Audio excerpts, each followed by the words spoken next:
A significant security vulnerability has been uncovered in Red Hat's OpenShift AI platform, raising concerns about potential full control over hybrid cloud infrastructures. This flaw could allow attackers with authenticated access to escalate their privileges and compromise entire systems.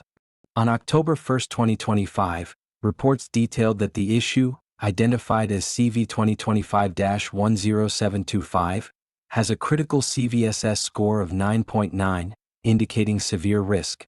Although Red Hat classifies it as important rather than critical, the implications are serious, as even low-privileged users could exploit this flaw to gain administrative rights. Next, we'll delve into the specifics of this vulnerability, its potential impact, and the recommended mitigations from Red Hat. If you found this update helpful, please like, share, and subscribe to InfoSec Now for the latest cybersecurity news. Your support really helps us continue building useful content for cybersecurity professionals. The timeline of the security flaw in Red Hat OpenShift AI reveals a series of critical developments. On October 1, 2025, the vulnerability was officially announced, with the identifier CV 2025-10725 and a CVSS score of 9.9, indicating its severity. This high score underscores the potential impact on users and organizations relying on the platform for managing AI models across hybrid cloud environments. As the situation unfolded, Red Hat characterized the flaw as important, noting that exploitation requires an attacker to have authenticated access. This context highlights the dual nature of the threat. While it necessitates prior access, the ramifications of privilege escalation can be severe, allowing a low-privileged user to gain full administrative rights. On October 6, 2025, Red Hat updated its advisory, providing additional guidance for users unable to upgrade to the latest version, 2.16.3. The company emphasized the importance of mitigating risks through specific configurations. For instance, users were advised to set the queue component management state to removed if its features were not needed, which demonstrates the proactive steps organizations can take to safeguard their environments. Moreover, the vulnerability was traced back to an overly permissive cluster role that inadvertently granted authenticated users excessive permissions. This insight into the flaw's origin provides a valuable lesson in the necessity of stringent access controls within cloud infrastructure. In the aftermath of the announcement, organizations began to assess their risk exposure and implement the recommended mitigations. This incident serves as a reminder of the evolving nature of cybersecurity threats and the critical need for continuous monitoring and updating of security protocols. As the situation develops, stakeholders are urged to remain vigilant and responsive to ensure the integrity of their systems.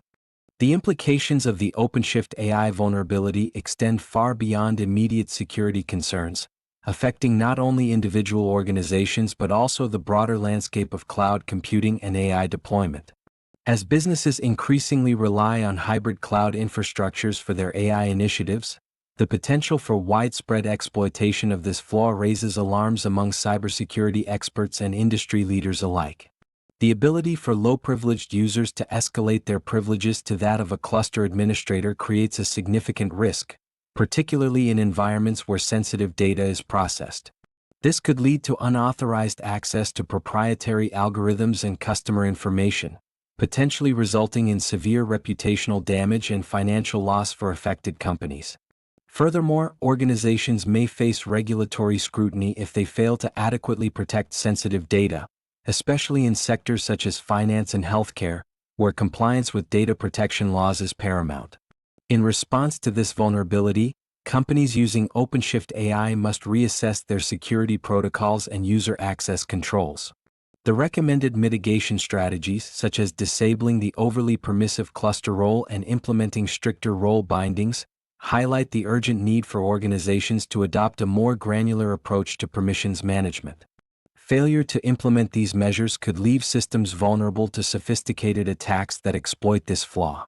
The incident underscores a growing trend in which attackers are leveraging AI and cloud technologies to enhance their capabilities. As AI becomes more integrated into business operations, the attack surface expands, necessitating a re-evaluation of existing cybersecurity frameworks. This vulnerability serves as a stark reminder that as technology evolves, so too must the strategies to safeguard against emerging threats. Ultimately, the OpenShift AI vulnerability may catalyze a shift in how organizations approach cloud security, prompting a more proactive stance on risk management. As companies navigate this landscape, the lessons learned from this incident could inform future development and deployment of AI technologies, ensuring that security becomes an integral part of the innovation process rather than an afterthought. In light of the critical vulnerability identified in Red Hat's OpenShift AI platform, immediate mitigation strategies are essential to safeguard hybrid cloud infrastructures. Red Hat has provided specific guidance for users unable to upgrade to the latest version. For those on OpenShift AI 2.16.3 or earlier, it is crucial to adjust the queue component management state to removed if the queue features are not necessary. This step can significantly reduce the potential attack surface. For users operating on versions 2.19 and above, an additional layer of security can be implemented by preventing the RHOAI operator from managing the queue batch user role binding. This can be achieved by applying the required annotation, which effectively limits the scope of permissions and reduces the risk of privilege escalation. Furthermore, updating the cluster role binding to link its subject to a non-existent group is another recommended action.